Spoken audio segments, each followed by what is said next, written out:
Hello guys! Welcome to our channel.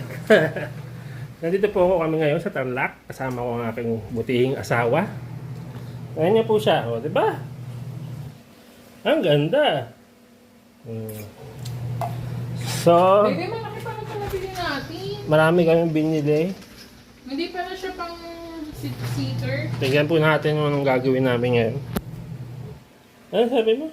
Malaki pa na ito nabili natin. Tama. So yun po, para sa lamesa yun. Tapos nagwa-washing po siya. First time niya maglaba dito sa area na to. Ayan po. May halaman pa. Sarado pa yung bubong. Yan po yung hose niya. O, di ba kakaiba? Diyan ka na medyo madumi. Babe, matutulungan mo ako? So, yun lang po muna sa araw na to. Mag-bye ka. Bye-bye. Bye-bye.